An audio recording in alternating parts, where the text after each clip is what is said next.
We need to talk about acrylic paint and how we handle paint in the art room. As many of you already know, I have established a paint center here in the back corner of the room next to the sink. And this is where we have watercolors and paintbrushes and things of that nature. So all of the paint brushes are here on the shelf. Up here we have paper towels. If you run out, water containers are all right here. We have watercolor paper, watercolor palettes, and in these boxes we have acrylic paints. So some people have already made containers of paint, and you might find random small bottles of paint and bigger containers of paint. So when you want to start painting, you should always check in these boxes to see if somebody's already mixed paint and you don't need to mix it or pour fresh new paint. But if you do need to pour fresh and new paint, you're going to find acrylic paint under the sink right over here, and it's labeled with blue labels, acrylic paint. Let's take a look. Acrylic paint.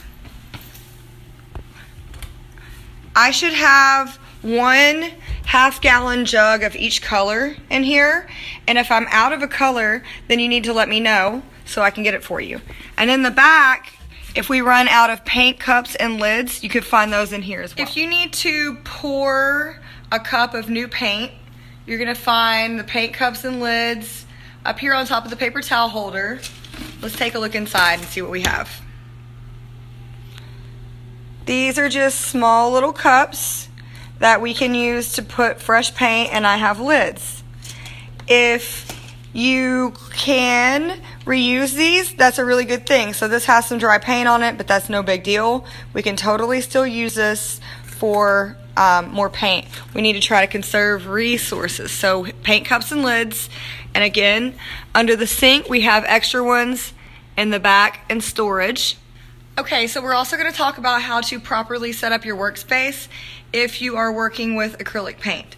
So I'm going to flip the camera. You're going to mix your paint on magazine pages, which can be found in the paint center in this box on the bottom. I also have magazine pages over here on the bottom shelf as well, and that becomes our paint palette where we would mix and blend colors. You're going to need paint brushes. I have different size brushes. I have big ones, small ones. You need paper towels to control the water, and also a cup of water. The magazine pages are really good just to use for blending and mixing your color that you want to put on whatever it is you're painting. So if I want a lighter version of the pink, obviously I'm going to mix it so I get a different shade. But the magazine pages are what we will use for that. Then when you are finished painting and stuff, you're going to want to have a water cup, obviously. Say you wanted to change colors, you would need to clean your brush out really good. See, it's still dirty. And sometimes we need to use the paper towels to get water out and to get our brushes really clean. And when we're finished painting,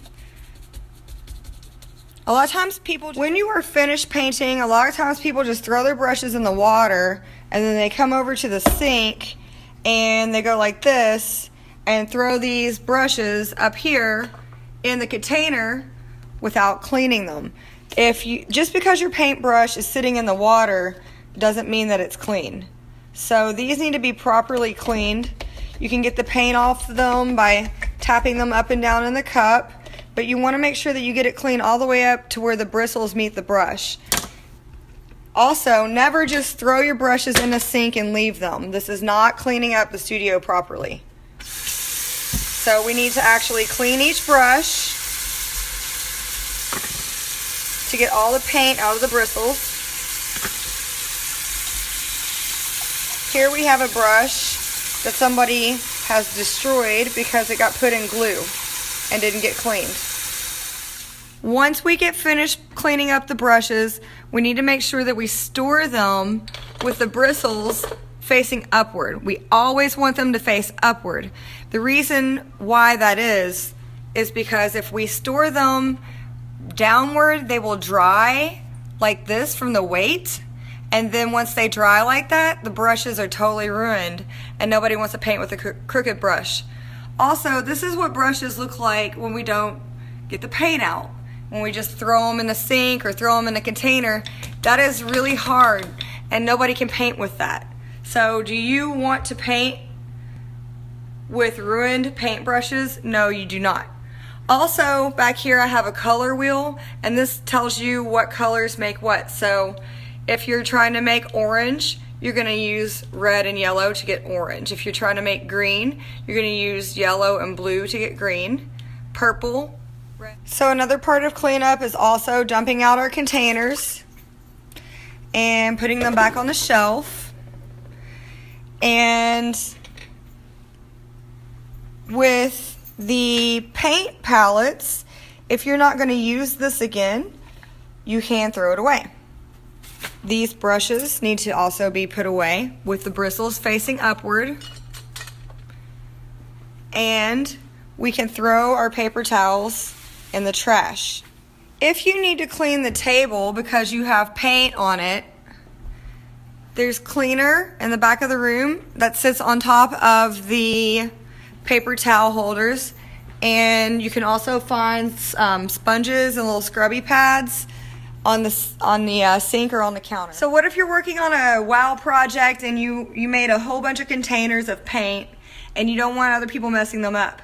You can make yourself a full set of paint containers, and then you can get an envelope from over here by the drawing center next to the paper cutter. There's envelopes, and you can just put your cups into one of those envelopes and save it somewhere with your name on it. Once you are finished with paint, just make sure that you put it back in the box. So if you have leftover paint, other people can use it. Also, if you're doing a project that doesn't take that much paint, come over here and see what's available before you pour a new container of paint. So just to summarize, all the brushes, this is the biggest thing for me, is clean up the brushes because we don't want to paint with ruined paint brushes. So make sure that you clean them out well and that you store them with the bristles facing upward. And acrylic paint is much different than watercolor, so you need to be really diligent about cleaning out the brushes in the actual sink. The last thing I have to say about painting is that there's all kinds of resources online and in the Idea Center for figuring out what you want to paint. So you can even do simple Google searches for painting to find all kinds of really cool ideas and projects. And in my Idea Center, any of these books are going to have paintings from art history, and you can also find visual references and look at other artists' work in the magazines down below.